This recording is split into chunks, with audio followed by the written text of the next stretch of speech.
Você já ouviu falar sobre a cultura da agilidade? Inicialmente implementadas nas áreas de TI e de startups, as metodologias ágeis surgiram como um novo modelo de trabalho, menos burocrático, mais agregador e eficiente. E acredite, esse conceito hoje pode ser aplicado por empresas de qualquer porte e em qualquer departamento. Inclusive, você talvez já utilize algumas dessas práticas sem perceber. Nesse episódio do Conecta CBA, vamos mergulhar no universo das metodologias ágeis, com exemplos e dicas de como elas trazem mais produtividade e soluções inovadoras. Portanto, fique com a gente. Conecta CBA. Histórias de inovação e sustentabilidade na Companhia Brasileira de Alumínio.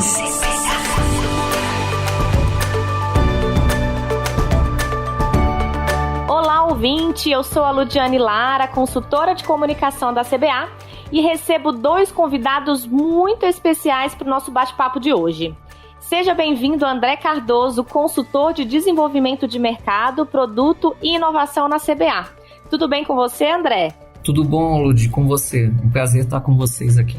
Comigo também, igualmente, para falar de um tema super interessante que é metodologias ágeis, né? Quem não quer ser ágil hoje, né? A gente precisa hoje ser 3 ao mesmo tempo, né? Então, acho que vai ser bem agregador esse episódio. E é um prazer receber também Dalana de Matos, Head de Learning Experience na AGTech Garage, um dos principais hubs de inovação do agronegócio no mundo. Como vai, Dalana? Seja bem-vinda. Olá, Ludiane. Olá, André. Espero que esteja tudo bem com vocês. É sempre um prazer estar junto com os nossos parceiros, né, pra gente discutir e compartilhar o que a gente estuda e principalmente nossos aprendizados no dia a dia. E vamos lá, né? E antes da gente começar a falar um pouco do tema, me intrigou, você é super jovem, já tá aí com essa posição de head. Eu empreendo desde cedo, né? Desde meus 16 anos aí. Uau! Comecei empreendendo antes da faculdade, sempre estive nesse contexto. Vim de outra área, na verdade eu me formei em arquitetura e o caminho, né, a jornada foi me levando para a inovação, levando a estudar gestão. Então eu sempre busquei muito aprender, né? Novas formas de aprender. E eu tô vendo agora muitas lideranças jovens, mulheres também, assumindo super desafios, mas gira muito em torno da nossa capacidade aí de ter empatia, de ter essa visão sistêmica e de orquestrar pessoas, que eu acho que tá muito conectada, né, com o ser mulher, né? Sim. Então acho que é um pouco disso. Legal. Que me desculpa o André, né, que tá aqui com a gente, mas o futuro é feminino, né? Vamos falar a verdade, né? Apoio. Ah, legal. Então tá bom. Então vamos lá. Antes de darmos alguns exemplos de práticas da CBA e também dicas de como aplicar metodologias ágeis, acho importante a gente explicar o que significa exatamente esse termo. André, o que é metodologia ágil? E no que ela difere dos processos tradicionais adotados pelas empresas? O principal ponto que a gente traz aqui, como a própria Dalana foi bem feliz no que ela comentou, na questão realmente do aprendizado constante, né? Das formas tradicionais, se procura, no caso, sempre ter muita certeza do que vai acontecer e tudo, aquela coisa certinha, começa aqui, depois vai ali, então você vai, em tanto tempo vai ter tal resultado, mas a gente sabe que na vida real as coisas não acontecem assim, elas são muito mais dinâmicas, né? A gente tem que aprender uma coisa hoje, se desvencilhar de outra amanhã e ir seguindo, né?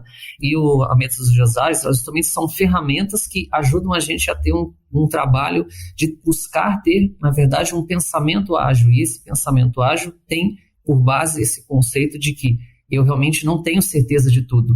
E se cada vez mais eu tenho incertezas, como que eu lido com essas incertezas de forma que eu consiga fazer as minhas atividades, buscar. Então, além de ser método e ferramenta, é também um jeito de a gente encarar as coisas. A gente usa muito a palavra empirismo, né?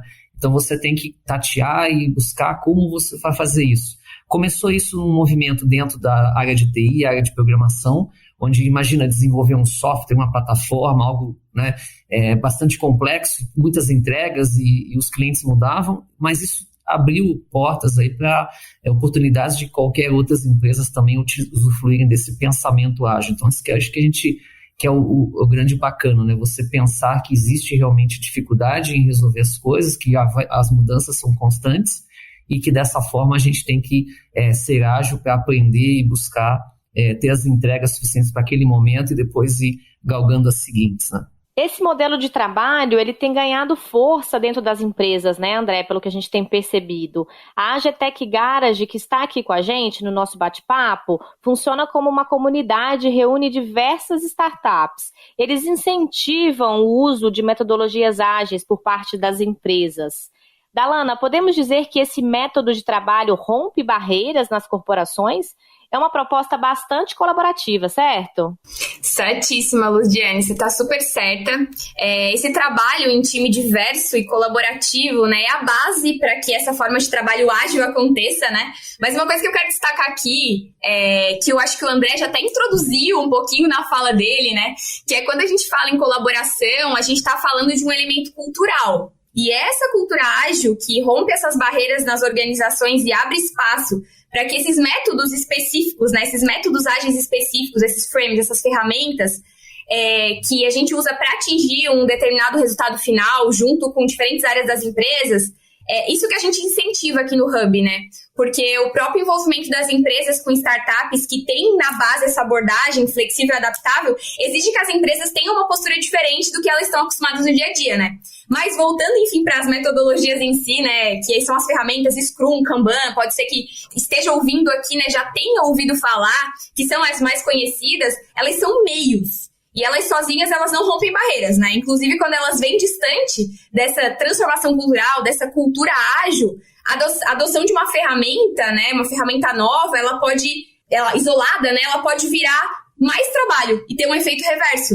Tá, nesse gancho eu queria entender com você como que as empresas, elas veem o uso dessas ferramentas, né? Algumas empresas, algumas pessoas, assim, têm um pouco de dificuldade no uso de certas ferramentas, né? Não entendem, assim, o tanto que é importante você colocar o dado ali na ferramenta, né? Às vezes você pede, né, pra pessoa, para poder preencher a ferramenta, e ela entende que ela vai perder tempo com aquilo, né? Não é perder tempo, né? É dedicar mais tempo, né? Então você como a gente é muito imediatista, né? Nós somos imediatistas, a gente tem essa sensação de quando a gente está preenchendo uma planilha, quando a gente poderia estar indo direto para ação, né? Acaba sendo um retrocesso. E eu acho que até um gancho, Ludiane, que a gente pode falar é justamente essa questão de rápido e ágil, né? Nem sempre o que é rápido é ágil. Então, eu acho que esse é um ponto, assim. Não é porque você está ali imputando dados dentro de uma planilha, dentro de um software, né? Vamos falar dentro de um software, né? A gente vai estar perdendo tempo. Muito pelo contrário, a gente vai estar ganhando tempo porque a gente vai estar aprendendo com os dados, com essa questão de eu estar analisando, né, o resultado final do meu processo, né? Então, eu acho que trabalhar a agilidade e não a rapidez é muito importante a gente ter em mente dentro desse processo. Legal. André, na CBA, né, essas práticas, elas têm sido adotadas há bastante tempo? Na CBA, a gente é uma prática recente. A gente começou a trabalhar com isso a partir aproximadamente de 2018, né? Hoje nós estamos gerenciando aproximadamente 80 a 100 projetos por mês, né, dentro já dessas ferramentas. A ferramenta que a gente mais utiliza é a do Design Thinking, justamente para a gente identificar, né, a cada fase, e uma das principais fases inicial é a fase de imersão, para fazer realmente um entendimento da necessidade do cliente. E muitas vezes, algum desses projetos acaba não seguindo. Diferente do passado, que a gente tinha um projeto que era aberto, se tentava fazer uma análise do que podia ter de viabilidade, ou seja, tentar enxergar lá na frente qual o futuro, e aí tentar prever quais eram os movimentos que ia acontecer, se ia dar certo ou não, e que nós demorávamos muito tempo para então identificar que talvez aquele projeto não fosse viável. E com essas metodologias desde 2018, a gente consegue tirar alguns projetos que não fazem sentido, que são testados e o aprendizado é rápido, que vão servir de alavanca até para futuros projetos que a gente vai trabalhar. Mas como a CBA é uma empresa tradicional, né, inclusive temos produtos, por exemplo, como mineração, que requerem todo um tratamento, nós não temos o abandono completo de documentações e tal, mas sim o conceito, o mindset, como a Alana comentou bem, de testarmos e aprendermos mais rapidamente se faz sentido a gente manter aquele projeto no portfólio, aquela atividade no nosso dia a dia, né? E André, essas pessoas, né, existem, você até comentou da questão da mineração, somos uma indústria de base, né, e então a gente tem um time que está há muito tempo conosco, né, então profissionais experientes, né, como é que você tem lidado com essa questão da mudança de mindset? Como que funciona isso no dia a dia? Legal, isso é bem bacana porque assim, a gente percebe que a gente tem como, por exemplo, a nossa área, que é uma área de desenvolvimento de produto, a vertical principal de desenvolver produtos, realmente atender necessidades de cliente, né? Mas, ao mesmo tempo, para desenvolver um produto que, em geral, ele muitas vezes é até disruptivo para a gente, porque tem que colocar uma linha ou alguma coisa de incremental dentro do produto que a empresa já atua, a gente tem um papel muito forte de realmente incentivar e engajar as áreas. E a gente tem percebido que a gente está conseguindo não só engajar as áreas que trabalham com a gente para desenvolver o produto em si, mas também as técnicas, os métodos e o próprio pensamento ágil. Legal. E para tornar esse conceito um pouquinho mais real, né, para as pessoas que estão ouvindo, você consegue trazer um exemplo de um projeto da CBA criado a partir dessa metodologia? Claro. A gente tem, por exemplo, hoje está muito em voga a parte de energias renováveis, né? E como o próprio mercado é novo, muitos produtos vêm de fora, e alguns produtos que vêm de fora já vêm com um projeto já especificado determinado material. E nós somos basicamente uma empresa de alumínio e queremos que a nossa proposta de valor seja colocada. E nós começamos um projeto há uns 2-3 anos atrás com uma empresa que veio para o Brasil para a parte de estruturas, para usinas de energia fotovoltaica. E essa empresa tinha a especificação de usar um outro material, que não alumínio. E numa conversa, buscando, promovendo o produto, o cliente até viu o valor, mas ele fez a seguinte pergunta: mas tenho dúvida, como que eu consigo repassar esse valor para o meu próprio cliente, né? E na oportunidade a gente fez um exercício legal que nós usamos um Business Model Canvas com ele, mas não com a visão de que a CBA, o time da CBA, tentando convencer o nosso cliente, mas sim o end user, o cliente final. E aí fizemos a várias mãos. Então, na oportunidade, a gente teve a participação da área comercial do cliente, da área produtiva, da área de engenharia, os nossos times de engenharia, o nosso time comercial. Fizemos pesquisa com entrevista junto com esse cliente, com o cliente final dele, montamos um Business Model Canvas e com base nesse Business Model Canvas, a gente conseguiu realmente, junto com o cliente, identificar a proposta de valor, como a gente poderia fazer uma abordagem. E hoje, por exemplo, é um produto que a gente comercializa, é uma peça para essa estrutura, para usinas de energia solar, que é em alumínio. E tudo surgiu baseado realmente nesse trabalho de, não somente de coengenharia, porque não ficou só no produto, mas de colaboração de como abordar o mercado. Então foi um exemplo bastante rico que a gente colocou essa prática agora nos últimos anos dentro do nosso dia a dia, né? De co-criar junto com o cliente não só produto, mas também negócio. Excelente. Dalana, você tem algum exemplo da AGTech Garage que você também possa compartilhar conosco? Tenho sim, Ludiane, mas antes eu quero até comentar o que o André trouxe, né? Porque eu acho que ele conecta muito com o que a gente estava falando de cultura, né? Não adianta você chegar com as ferramentas e dizer, ok, agora a gente vai usar Business Model Canvas e eu vou explicar para vocês como usa. Porque, na verdade, como metodologia é um meio, na verdade, você tem que entender o seu contexto para entender como se aplica e se aplica, né? Naquele contexto. Então, você está enraizado nesse contexto ágil e entender como que eu posso aplicar? Nesse contexto faz sentido eu aplicar essa metodologia, essa ferramenta, né? Nesse contexto nem vou aplicar nenhuma ferramenta, o approach vai ser mais no sentido de conversa mesmo, de conectar com o meu cliente. Então, aos poucos você vai ganhando maturidade para entender qual ferramenta e se faz sentido usar alguma ferramenta em determinado desafio, em determinado projeto, né? Então, achei super bacana, achei um super exemplo, parabéns aí pelo projeto, André. Mas agora trazendo, então, né, para o contexto do AGTech Garage, aqui a gente trabalha muito com startups, né? Então, eu vou dar um exemplo que ele se repete aqui, né? E a gente incentiva muito, porque a gente acredita e a gente vivencia resultados super bacanas, né? Mas o exemplo que eu vou trazer aqui se chama POC, que em português é prova de conceito, também não sei se é um conceito novo, mas algumas pessoas que estão ouvindo já devem ter ouvido falar. E como o próprio nome já diz, a gente está colocando à prova a viabilidade de uma solução para um determinado objetivo, para um determinado fim, que ele é rodado dentro de uma escala, em uma escala reduzida, né, de forma ágil e com um prazo ali determinado, né? E claro, né, a gente tem que medir esse impacto e o aprendizado que foi gerido, né? As POCs, elas são feitas dentro de um processo que ele inicia aqui no Hub, por identificação de um desafio, de um problema dentro das empresas que estão conectadas a gente A gente então faz uma campanha, a gente lança esse desafio para nossa rede de startups, então a gente tem mais de 800 startups conectadas, então a gente lança esse desafio e as startups então se inscrevem, há uma priorização, elas apresentam a solução e a gente escolhe uma ou mais startups para a realização dessa POC, né? Isso em pouquíssimos meses, né? Então, é uma dinâmica de super aprendizado, que isso acontece em vários programas e iniciativas nossas. Todas as corporações que se conectam a gente, elas de fato têm acesso a esse processo, digamos assim, que ele culmina então numa POC, né? Que é esse processo de, ok, vamos analisar o que você precisa, vamos analisar a nossa solução e vamos traçar aqui um plano de como que a gente pode testar da forma mais enxuta possível para a gente entender se faz sentido ou não escalar uma solução para determinado problema, né? Obrigada, Dalana. Agora, eu queria, André, pensar um pouco na perspectiva do ouvinte, né? Como que a gente consegue aplicar esse conceito dentro do nosso trabalho, na nossa vida em casa? Qual que é o caminho, né? Pensa no ouvinte que nunca ouviu falar sobre metodologias ágeis, é a primeira vez que ele está tendo contato com esse tema. Por onde a gente começa? Bem legal isso aí, porque realmente, assim, tem essa ideia de que é algo, de repente, da TI, ou é algo muito inovador, que talvez a minha área seja uma área mais processual, né?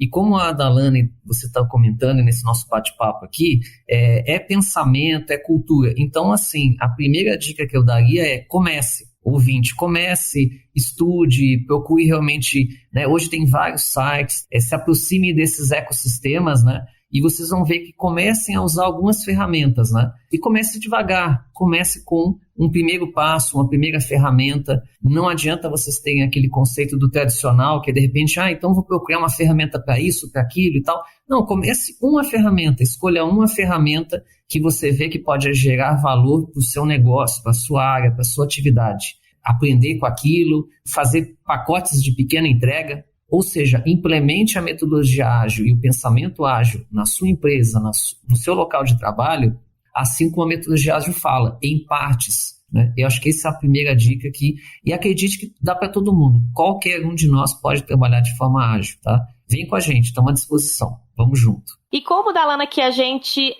empenha a liderança para trabalhar nesse caminho? Porque a liderança é fundamental nesse processo, né? Principalmente em empresas mais tradicionais. A liderança ela precisa primeiramente se empoderar e entender que é papel dela, sim, orquestrar esse movimento. E aí sim, a gente entra no mesmo contexto de aproximar de empresas, aproximar de hubs, aproximar de lugares que vai trazer esse empoderamento, né? Que vai gerar esse empoderamento, mas também vai trazer conhecimento técnico para que eles tenham mais segurança. Porque até um ponto que eu às vezes penso, né?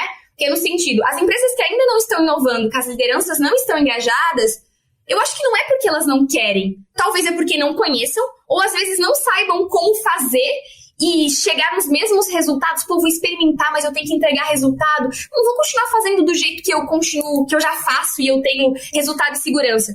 Então, essa aproximação desses lugares, dessas pessoas, também serve para as lideranças, né? E a gente incentiva muito, inclusive a própria área que eu trabalho de Learning Experience, né? Que a gente trabalha experiências de aprendizagem aí, voltadas a catalisar e acelerar o processo de inovação. Ela tem produtos voltados para a liderança, porque a gente acredita muito que sim, eles têm um papel super importante nesse processo. Adorei o nosso bate-papo, muito obrigada, André, por participar conosco. Oi, Lud, obrigado, eu agradeço o convite de estar com você aqui, com a Dalana e com os ouvintes, né? E assim, confesso para vocês que como metodologia ágil, não só a gente compartilhou coisas, mas a gente aprendeu muito aqui, então muito obrigado aí pela disponibilidade de vocês, aí, esse aprendizado. Vou carregar bastante coisa legal aqui pro dia a dia. Até a próxima. Obrigada também, Dalana. Ficamos muito felizes por você ter topado dividir sua experiência com os ouvintes do Conecta CBA. Poxa, valeu, Ludiane, valeu, André. Eu adorei o papo. Adorei conhecer um pouquinho também desse movimento da CBA, né? Eu acho super importante esse caminho que vocês estão trilhando. Desejo muito, muito sucesso nessa caminhada e contem com o Hub também nesse processo. E a gente se vê por aí, né? E só pra fechar, então, quem quiser conhecer um pouquinho mais, né, sobre como funciona o Hub, o que é o Hub, o que é inovação aberta, procure a gente aí nas redes sociais, o nosso site, a Agitec Garage, e vamos junto, né? Vamos junto nesse movimento aí que é super importante aí não só pro contexto de inovação, mas pro mundo todo e pro momento que a gente está vivendo hoje, né? Com certeza. Antes de eu me despedir, eu vou compartilhar uma curiosidade da aplicação do alumínio. Talvez você esteja ouvindo esse podcast pelo seu celular. E sabia que tem alumínio aí no seu aparelho? Pois é, por ser resistente, ele protege seu celular em caso de queda e também ajuda a manter a temperatura ideal nos componentes internos. Se quiser conferir mais curiosidades, escute os outros episódios do Conecta CBA e acesse os nossos perfis nas redes sociais. Na página cba.com.br/ConectaCBA, você também confere todos os episódios publicados até agora e alguns detalhes de projetos especiais. Então eu te espero no próximo episódio. Muito obrigada a todos os ouvintes e até mais. Conecta CBA.